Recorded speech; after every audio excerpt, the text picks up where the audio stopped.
तो चलिए अब हम चलते हैं चैप्टर 8 की ओर, द इन्वेस्टमेंट ड्यू डिलिजेंस। इसका मतलब है कि अभी हमको इन्वेस्टमेंट्स में कैसे इन्वेस्टमेंट करें, हम इन्वेस्टमेंट को कैसे सिलेक्ट करें, कंपनीज को कैसे सिलेक्ट करें। एक्चुअली में हमने थोड़ा थोड़ा जो पार्ट था वो प्रीवियस सेशंस में समझा था।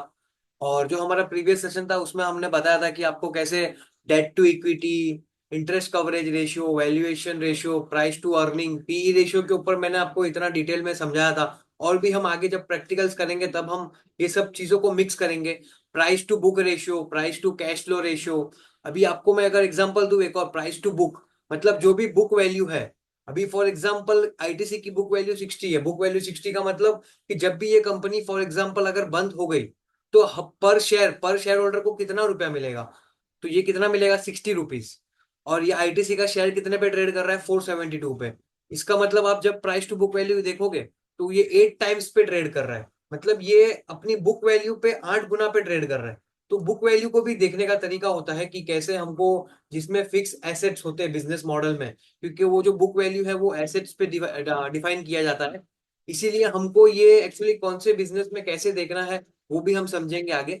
तो बेसिकली बुक वैल्यू का सिंपल मीनिंग है कि वो जो स्टॉक प्राइस है वो अपनी बुक वैल्यू के टाइम्स पे कितना ट्रेड कर रहा है। जैसे प्राइस टू अर्निंग में हमने देखा था कि अर्निंग पर शेयर को जब हमने डिवाइड किया करंट मार्केट प्राइस पे तो हमको पता चला कि कितना, 1 रुपया कमाने के लिए कंपनी, 1 रुपया कमाने के लिए शेयर होल्डर्स कितने टाइम्स पैसा उसमें दे रहे हैं। वैसे ही बुक वैल्यू, 60 रुपीज की बुक वैल्यू है, उसको अगर हम करंट मार्केट प्राइस से करें तो वो अप्रोक्स 7.8 टाइम्स है। तो ये है बुक वैल्यू। और free cash flow, price to book ratio था। वैसे ही price to cash flow statement है। अभी कैश फ्लो स्टेटमेंट मतलब जो भी कैश ये ऑपरेटिंग प्रॉफिट से आया है, फॉर एग्जांपल आईटीसी का ये जो ऑपरेटिंग प्रॉफिट है 18,000 करोड़, 17,000 करोड़, इसको जब हम डिवाइड करेंगे नंबर ऑफ शेयर होल्डर्स है तो हमको एक कैश फ्लो पर शेयर मिलेगा। और जब उसको हम डिवाइड करेंगे, फॉर एग्जांपल चलिए हम यहाँ पे मान के चलते हैं, यहाँ पे इसका 171,179 ऑपरेटिंग कैश फ्लो है। और जब हम इसको डिवाइड करेंगे 1251 से, तो ये जो 13 रुपीज है ये कैश फ्लो पर शेयर है। कि एक शेयर होल्डर को 13 रुपया मिल रहा है, मतलब 13 रुपीज फ्री कैश है उसके अंदर पर शेयर में। अभी जब हम इसको डिवाइड करेंगे करंट मार्केट प्राइस से तो 472 डिवाइड बाय 13, 472, 472, 472 डिवाइड बाय 13, ये देखिए 36 टाइम्स। देख रहे हो, ऑलमोस्ट उतना ही है प्राइस टू कैश फ्लो। तो इसका मतलब है कि जो अभी करंट मार्केट प्राइस है उस पे जो पब्लिक है या शेयर होल्डर्स है वो कितने टाइम्स दे रहे हैं उसके कैश फ्लो का। तो ये है प्राइस टू कैश फ्लो। इसको हम और भी डिटेल्स में, जब हम सब ये सब चीजें को एक कंसोलिडेट करके मिक्स करके जब हम इसमें इन्वेस्टमेंट करेंगे तब हम और इसमें डिटेल में समझाएंगे। और चलिए अब हम चलते हैं, ये जो हमारा नया चैप्टर था प्राइस टू, फॉर एग्जांपल जो ये नया चैप्टर है द इन्वेस्टमेंट, तो चलिए अब हम चलते हैं जो नया चैप्टर है the investment due diligence. How to use fundamental analysis to find stock to invest. अभी फंडामेंटल एनालिसिस को कैसे यूज करें स्टॉक में इन्वेस्टमेंट करने के लिए।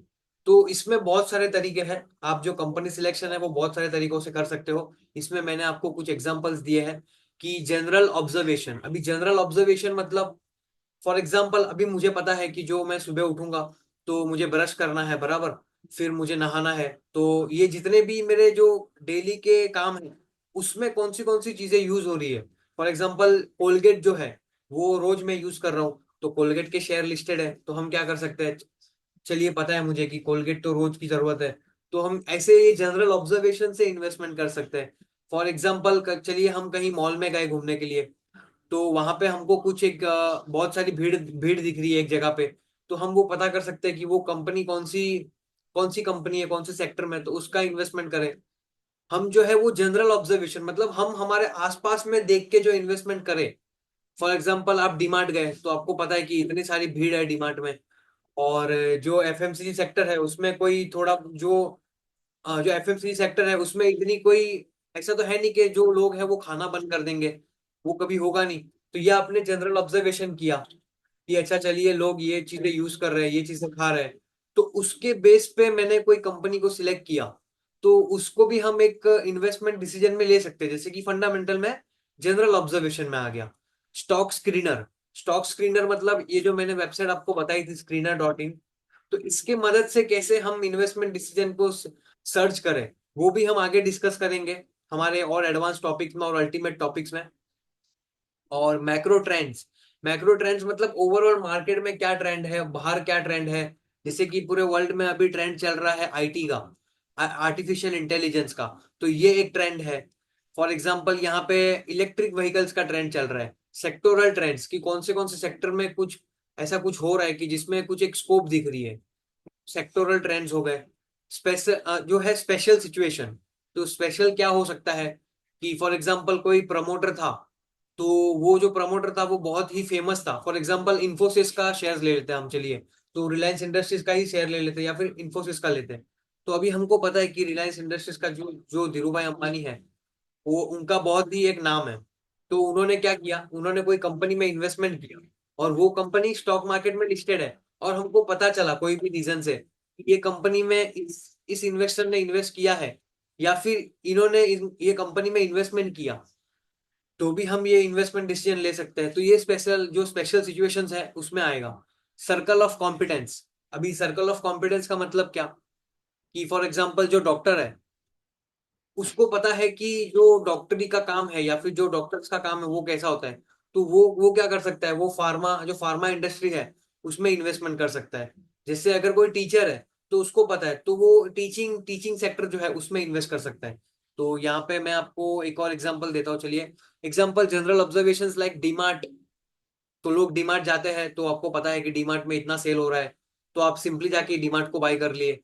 पीवीआर सिनेमा, लोग जा रहे हैं बाहर जो मूवीज देख रहे हैं, तो आपने पीवीआर सिनेमा खरीद लिया। जो लोग हैं वो रोज ब्रश कर रहे हैं, तो कोलगेट आपने ले लिया, बाइंग कर लिया। ब्रिटानिया, लोग बिस्किट्स खा रहे हैं रोज, तो ब्रिटानिया का स्टॉक आपने ले लिया। आईटीसी जो है वो सिगरेट कंपनी है, तो चलिए कि लोग सिगरेट पी रहे हैं, तो हमने आईटीसी में इन्वेस्ट कर दिया। एचयूएल, जो लोग हैं वो रोज नहा रहे हैं, तो इसमें जो सोप है वो यूज होगा, तो चलिए हमने एचयूएल ले लिया।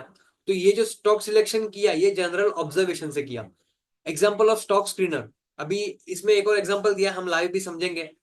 तो यहाँ पे एग्जाम्पल दिया stock screener like show me stocks with ROE of 25%, PAT of 20%, debt to equity less than 1 and promoter holding more than 50। तो चलिए अब हम इसका एक एग्जाम्पल लेते हैं। तो ये रहा स्क्रीनर, मैं स्क्रीनर पे आ गया हूँ यहाँ पे। और स्क्रीनर पे आपको सिंपली क्या करना है, एक सेकंड। स्क्रीनर पे आपको स्क्रीन पे आना है, और यहाँ पे क्रिएट स्क्रीन करना है। तो यहाँ पे हम क्वेरी रन करेंगे। आरओई, जैसे मैंने बताया था कि रिटर्न ऑन इक्विटी कंपनी में जो है वो मुझे चाहिए more than 20%। And ROCE, return on capital employed, more than 20%। And अभी अभी मेरा एक और सिचुएशन है कि मेरे को वैसी कंपनी में इन्वेस्ट करना है जिसमें प्रोमोटर्स होल्डिंग ज्यादा हो। मतलब फॉर एग्जांपल ये मेरी कंपनी है, और मुझे ऐसा देखना है कि मेरी कंपनी में मेरा खुद का स्टेक है कि नहीं। अगर समझिए मेरा मेरा कंपनी है और उस कंपनी में मेरा ही स्टेक नहीं है, तो फिर मैं वो इतना अच्छे से काम नहीं करूंगा, क्योंकि मुझे पता है कि मेरा कोई स्टेक है नहीं, तो मुझे वो कंपनी से कोई मतलब है नहीं। तो जब भी हम इन्वेस्टमेंट करेंगे, तो ये भी हम एक डिसीजन ले सकते हैं कि वो प्रमोटर होल्डिंग अप्रोक्स 50% के ऊपर हो। उससे होगा क्या कि कंपनी में स्किन इन द गेम होगा। प्रमोटर का स्किन इन द गेम मतलब वो प्रमोटर का कुछ ना कुछ उसके अंदर, बिजनेस के अंदर कुछ योगदान होगा। तो अभी समझिए कि आरओई मुझे 20% एंड अबाव मिल गया। जो आरओसीई है, रिटर्न ऑन कैपिटल एम्प्लॉयड, वो 20% एंड अबाव। ये जो आप देख रहे हो स्क्रीनर, इसको हम खाली ऑटोमेटिक खाली हम लिख रहे हैं, ये हमको ऑटोमेटिक 6,000 कंपनियों में से कंपनियां फिल्टर करके देगा। तो ROCE 20% and above. And promoter holding, चलिए प्रमोटर होल्डिंग ले लेते हैं। प्रमोटर होल्डिंग हमको ऐसे स्टॉक्स बताओ जिसमें प्रमोटर की 50% एंड अबाव हो।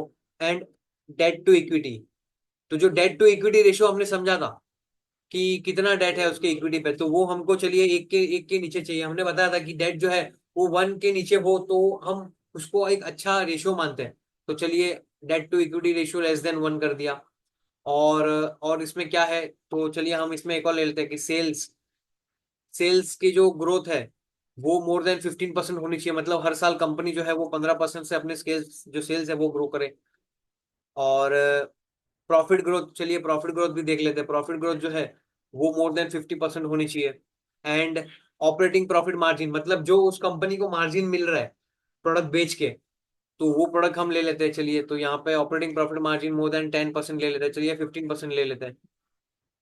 तो अभी हम ये इतनी सब चीजों को हमने स्क्रीनर के थ्रू, मतलब हमने कुछ फिल्टर्स डाले और उससे जो स्टॉक्स निकले, तो ये है स्टॉक सिलेक्शन फ्रॉम स्क्रीनर। तो यहाँ पे ये क्वेरी रन करेंगे। आप देखिए 162 स्टॉक्स आए हैं, मतलब 6000 कंपनियों में से अभी हमको पता चल गया कि ये 162 कंपनीज है। तो अभी हम इसमें से क्या कर सकते हैं, हम इसमें से और भी फिल्टर्स डाल सकते हैं। तो एग्जांपल समझिए कि एंड पी जो है, जो पी रेशियो है वो उसका इंडस्ट्री के नीचे हो, तो P ratio less then industry P. तो यहाँ पे 162 था, तो अभी देखिए कितना हुआ, 89 हो गया। देख रहे हो कैसे कंपनियां स्टॉक जो है वो कम होते जा रहे हैं। तो अभी हम इसमें से और भी फिल्टर्स डाल सकते हैं कि चलिए अभी हमको ऐसी कंपनी बताइए कि जिसका प्राइस टू अर्निंग है वो हिस्टोरिकल एवरेज के नीचे है। तो P less than P 5 year, मतलब जो 5 साल में उसका पी था उसके नीचे चालू है अभी। 89 से देखिए कितना आ गया, 32 पे आ गए। देख रहे हो कैसे हम स्क्रीनिंग कर रहे हैं स्टॉक का। तो अभी हमको ये सब स्टॉक्स मिल गए। तो अभी हम चलिए कोई एक एग्जांपल लेते हैं। फॉर एग्जांपल अभी हमारे पास 32 कंपनीज है। तो चलिए ये दौलत एल्गोटेक क्या है। तो दौलत एल्गोटेक इज ए ट्रेडिंग कंपनी। अच्छा, ये ट्रेडिंग करती है, स्टॉक मार्केट का बाइंग और सेलिंग करती है। आरओई देखिए 22, आरओसी देखिए 27, पी 9 के आसपास है। अभी ये हाई है या लो है ये कैसे पता चलेगा हमको, तो इसका पी देख लेते हैं हम। एवरेज पी क्या है, एवरेज पी इसका 11 का होता है। मतलब जब से कंपनी लिस्ट हुई है तब से लेके अभी तक ये कंपनी का पी रेशियो 12 है, और अभी ये 9 पे है। तो इसका मतलब हमको पता है कि ये उसके ऑल टाइम एवरेज के नीचे चल रहा है। तो यहाँ पे हमको एक इन्वेस्टमेंट अपॉर्चुनिटीज मिल सकती है। ये खाली पी रेशियो नहीं देखना है हमको, और भी फैक्टर्स देखना है। तो आरओसी 20% है, ये भी अच्छा है। बुक वैल्यू 52 है, मतलब अगर ये कंपनी बंद होती है तो ये जो शेयर होल्डर है उसको 52 रुपीज मिलेंगे। तो प्राइस टू बुक वैल्यू कितने पे, 2.5 टाइम्स है, तो ये भी ठीक ठाक है। इंटरेस्ट कवरेज देखिए 10 पे, मतलब अगर कंपनी को आज इंटरेस्ट पे करना पड़ा तो उसके पास इतना कैश है कि वो 10 गुना इंटरेस्ट दे सकती है, तो ये भी एक अच्छी बात है। और कुछ देख लेते चलिए। तो इसका देखिए आप, सेल्स देखिए 200 से 200। अभी यहाँ पे देख रहे हो आप, सेल्स इसका कांस्टेंट है लेकिन प्रॉफिट देखो 71% अप्रोक्स। अर्निंग पर शेयर देखो, सेल्स ग्रोथ, सेल्स ग्रोथ थोड़ा कम है, पिछले 5 साल में ही एक अच्छा काम किया है कंपनी ने। और प्रॉफिट ग्रोथ देखिए 5 साल से बहुत ही 25% के ऊपर ग्रो कर रहा है। सीएजीआर स्टॉक का भी अच्छा ग्रो कर रहा है, आरओई भी बहुत शानदार है। बैलेंस शीट देखोगे तो कंपनी का 900 करोड़ का रिजर्व है, उसके सामने 300 करोड़ के डेट्स है, तो 1 के नीचे है। फिक्स एसेट्स कंपनी के इतने हैं नहीं, तो फिक्स एसेट्स 4-5 ही है, इसका मतलब ये कंपनी में फिक्स एसेट्स इतने नहीं है। तो अभी हमको समझना है कि ये 5 करोड़ के ही फिक्स एसेट्स क्यों है। तो ये कंपनी एक्चुअली ट्रेडिंग में है, ट्रेडिंग के अंदर क्या काम करती है, ये शायद कंपनी से ब्रोकर, अच्छा हाँ ये ब्रोकर होगी। तो हो सकता है इसका कोई एक दो ही ऑफिस होगा, हर जगह पे तो ऑफिस होगा नहीं। तो ये भी एक वैलिड पॉइंट है कि इसकी देखिए पहले जीरो जीरो फिक्स एसेट थी, तो फिर उसने 5 करोड़ पे की, मतलब अभी कंपनी ने कोई अच्छे खासे ऑफिसेस खरीदे हैं। इन्वेस्टमेंट्स किया है कंपनी ने 200 करोड़ का। अदर एसेट्स में क्या है, अदर एसेट्स में चलिए देखते हैं। तो लोन एंड एडवांसेस है। कैश फ्लो देखिए, कैश फ्लो कंपनी का कन्वर्ट नहीं हो रहा। ऑपरेटिंग कैश फ्लो कितना है, 188। 188 में से कंपनी के पास जो है वो 45 करोड़ का जो है वो ऑपरेटिंग कैश फ्लो नेगेटिव हो रहा है। तो यहाँ पे पैसे कहाँ पे इसके जा रहे हैं, लोन्स में हो, लोन्स में पैसे जा रहे हैं, मतलब शायद कंपनी ने कुछ लोन वोन लिया है या कुछ किया है जिसके कारण उसके ऑपरेटिंग प्रॉफिट में कुछ एक हमको प्रॉफिटेबिलिटी नहीं दिख रही। और इन्वेस्टिंग एक्टिविटी में क्या किया है कंपनी ने, इन्वेस्टमेंट को परचेस किया है, ठीक है। तो इससे हमको पता चल रहा है कि चलिए हम एक काम करेंगे, फिर ये कंपनी को कोई इसी की कंपनी दूसरी सेक्टर में देखेंगे। तो इस तरीके से आपको ये सब जो रेशियोज है वो देखना है। प्रमोटर होल्डिंग देखिए 75% पे है। तो यहाँ पे हम कोई दूसरा और एग्जांपल ले लेते चलिए। दूसरा और example, case loss, south magnesium storage tech, share India security.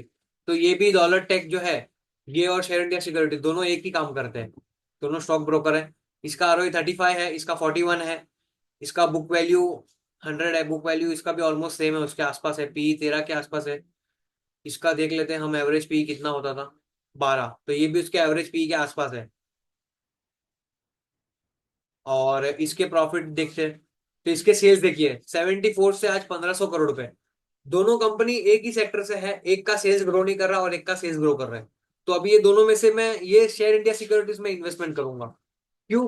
क्योंकि दोनों की पी रेशियो अप्रोक्स एवरेज के आसपास है, दोनों के जो बुक वैल्यू है वो भी अप्रोक्स सेम है, दोनों की जो आरओई आरओसीज है एक्चुअली में शेयर इंडिया सिक्योरिटीज की ज्यादा है।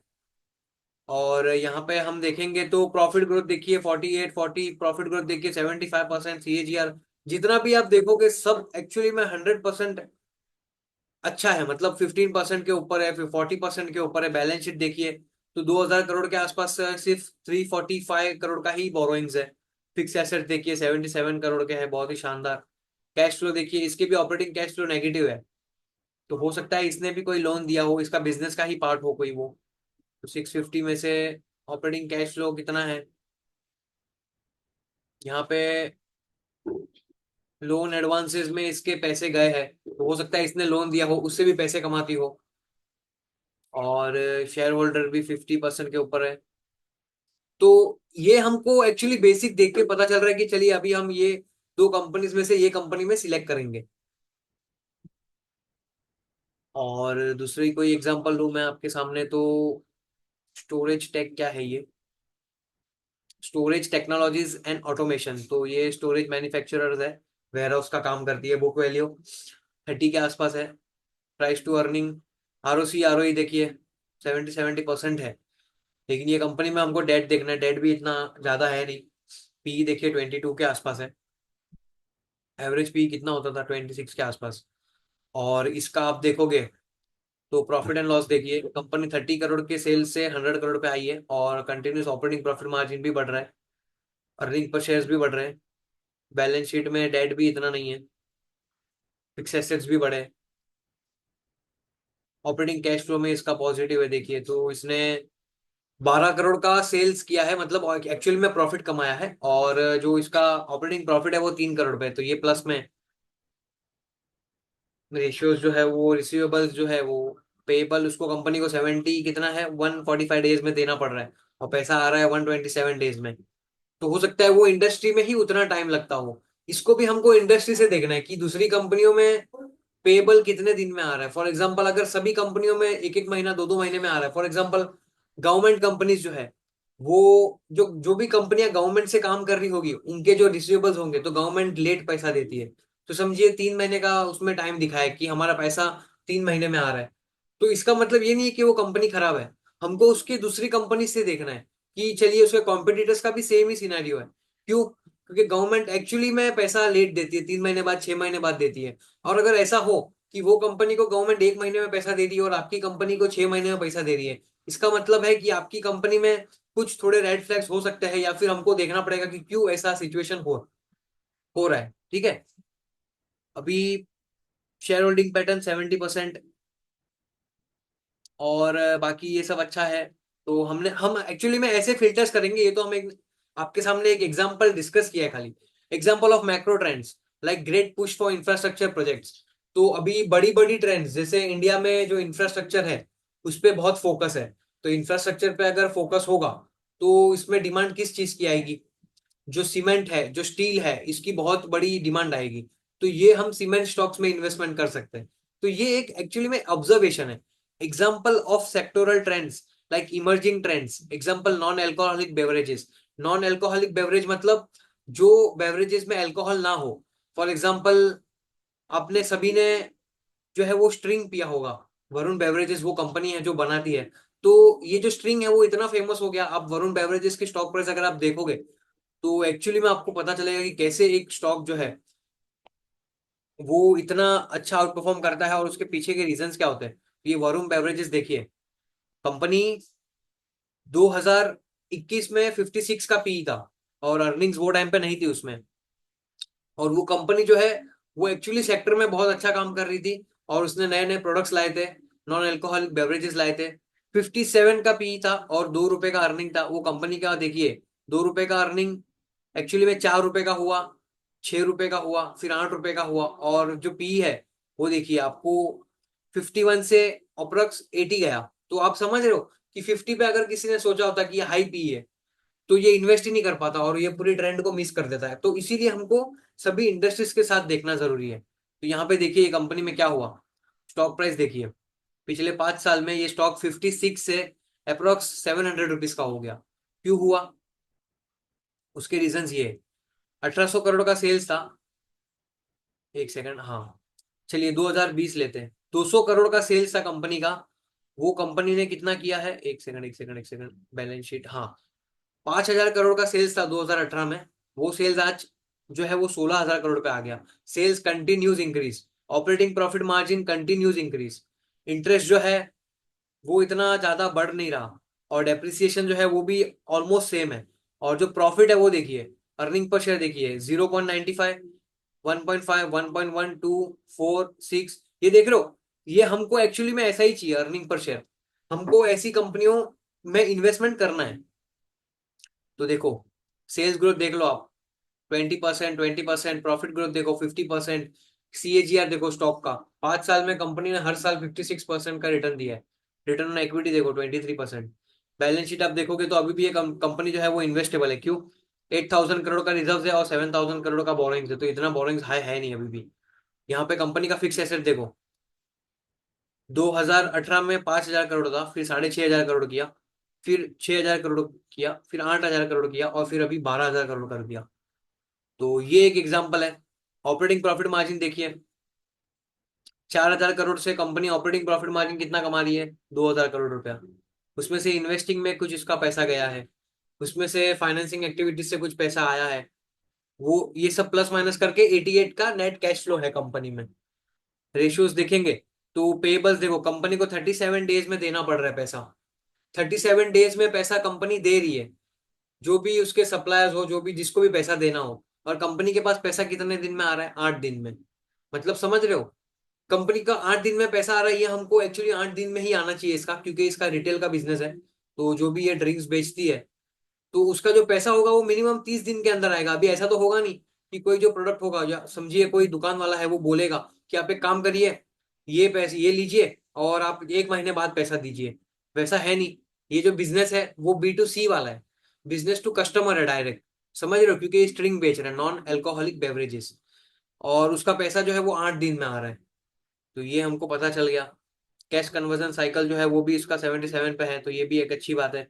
ROC 29%, प्रोमोटर होल्डिंग देखिए 50% एंड अबव। तो ऐसे हमको एक्चुअली में देखना है, और ऐसे हम एग्जांपल्स को हम समझेंगे कि कैसी कंपनी को एनालाइज करते हैं।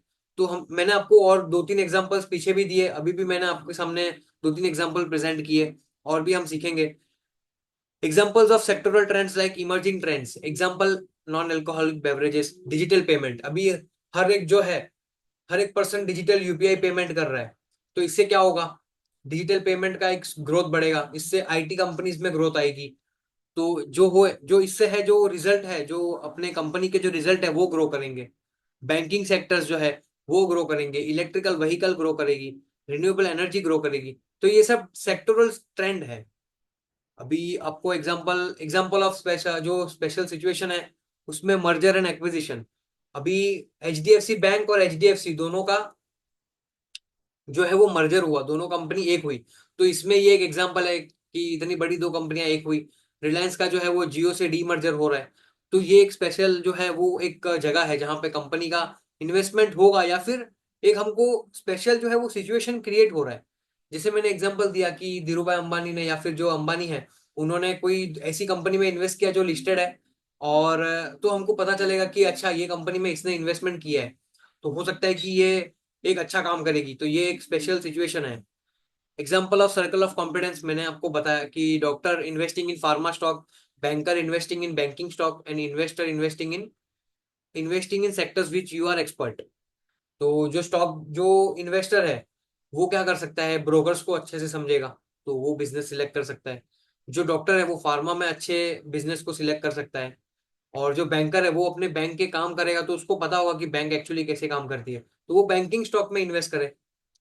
After selecting stock one has to look for moats in the business. अभी ये मोट का मतलब क्या है, तो अगर मैं आपको मोट का सिंपल एग्जांपल दूं, तो मोट आप समझिए कि आपकी बिजनेस को ऐसी क्या क्या चीजें हैं जो आपकी बिजनेस को खत्म नहीं करेगी। फॉर एग्जाम्पल अभी समझिए कि एक आपको मैं एग्जांपल देता हूँ यहाँ पे। तो चलिए यहाँ पे एक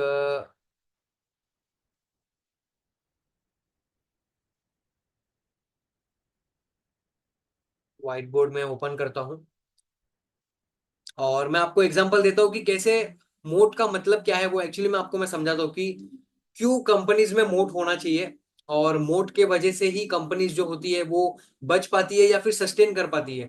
मोट एक ऐसी चीज है जिससे कंपनी को उसके सेल्स पे, उसके प्रॉफिट पे कुछ इफेक्ट ना पड़े। तो ऐसी चीजें क्या है कंपनी के पास जिससे उसके सेल्स ग्रोथ जो है वो कम नहीं होंगे, उसकी प्रॉफिटेबिलिटी कम नहीं होगी। तो यहाँ पे फॉर एग्जाम्पल समझिए, ये ये एक घर है। तो ये एक घर है, ठीक है। और आपके घर के आजू बाजू में एक लेक है। तो ये लेक है, ये आजू बाजू में मैंने लेक ड्रॉ कर दी। और ये लेक में अभी किसी को आना है, ठीक है, यहाँ से कोई आना चाह रहा है आपके घर में, और उसको स्विमिंग आती है। अभी उसको स्विमिंग आ रही है, जो आपके घर में आया है चोरी करने के लिए, उसको स्विमिंग आती है, तो वो क्या करेगा? ठीक है, घर के आजू बाजू में नदी है तो वो नदी को पार करके कैसे भी करके पहुंच जाएगा। लेकिन अभी समझिए यहाँ पे जो है कुछ जानवर्स होते हैं, फॉर एग्जाम्पल क्रोकोडाइल्स होते हैं ये नदी में, ये नदी में क्रोकोडाइल्स है। तो अभी ये आएगा क्या? क्या लगता है आपको? ये जो चोर है, ये वो घर में चोरी करने के लिए आएगा? इसको स्विमिंग तो आती है, तो क्यों नहीं जा पा रहा वो? क्यों? क्योंकि यहाँ पे नदी के अंदर क्रोकोडाइल है। तो ये जो क्रोकोडाइल है ये बिजनेस का मोट है। मतलब आप समझिए कि ये बिजनेस है, और ये बिजनेस के आजू बाजू में कुछ ऐसी चीजें उसने बना के रखी है जिसकी वजह से वो बिजनेस को कोई दूसरा बिजनेस कॉपी नहीं कर पा रहा और उसके अंदर एंट्री नहीं कर पा रहा। तो ये क्रोकोडाइल जो है वो यहाँ पे एंट्री नहीं कर पा रहा। आप समझ रहे हो, ये जो पर्सन है जो चोरी करने के लिए आया है ये घर में, वो एक्चुअली में आ नहीं पा रहा क्योंकि यहाँ पे क्रोकोडाइल्स है। तो ये जो क्रोकोडाइल्स है ये मोट है बिजनेस का। समझ रहे हो? तो इसी तरीके से जो बिजनेस होता है उसके मोट्स होते हैं। तो यहाँ पे ऐसी क्या चीज है बिजनेस में, तो चलिए हम देखते हैं। आईआरसीटीसी, अभी आईआरसीटीसी जो है वो मोनोपोली बिजनेस है। अभी आईआरसीटीसी मोड बिजनेस है। मोड बिजनेस कैसे? तो जो रेलवे की टिकट है वो कोई भी ऐसे ही कोई आज भी नई कंपनी ओपन करके ऐसे टिकट बेचना चालू नहीं कर सकता, या फिर जो सर्विसेज जो रेलवे दे रहा है वो हम डायरेक्टली नहीं दे सकते, बराबर। तो ये एक मोट है उसके पास। Why companies will have more profit margin? Example, everyone wants to buy bike like Eicher Motors and Bullet. अभी आइशर मोटर्स भी आप एग्जांपल देखोगे तो जो बुलेट बनाती है वो कंपनी का एक्चुअली में जो स्टॉक प्राइस है वो 200 से 30,000 के आसपास गया था एक टाइम में। अभी भी वो स्टॉक प्राइस अभी एक्चुअली साइडवेज में है, लेकिन एक फेज हुआ था। तो वो फेज में क्या हुआ था कि आइशर मोटर जो है वो सब लोग एक्चुअली में बाइक खरीदना चाह रहे थे, जो यंगस्टर्स थे उनको सबको बाइक खरीदनी थी।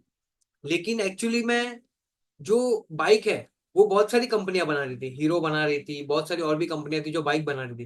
लेकिन आइशर मोटर ने क्या किया, एक बुलेट, एक ऐसी बाइक लाई जिसमें एक अलग कुछ जो इन्वेस्टर्स है या फिर जो बाइकर है उसको वो बाइक को देख के एक अलग फीलिंग आती थी। तो ये सब जो कंपनीज एक्चुअली क्रिएट करती है प्रोडक्ट, अभी वो उसका प्रोडक्ट मोड था।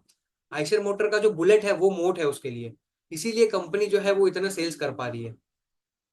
तो यहाँ पे एक्चुअली हमारा ये जो चैप्टर है वो खत्म होता है, द इन्वेस्टर ड्यू डिलिजेंस। मतलब कि एक्चुअली में क्या चीजें हैं, जैसे जनरल ऑब्जर्वेशन से आपने स्टॉक सिलेक्ट कर लिया, स्टॉक स्क्रीनर से हमने स्टॉक सिलेक्ट किया, हमने मैक्रो ट्रेंड्स देखे कि मैक्रो ट्रेंड्स में क्या हो रहा है, वो ट्रेंड्स को लेके हम इन्वेस्टमेंट करें। Example cement, steel.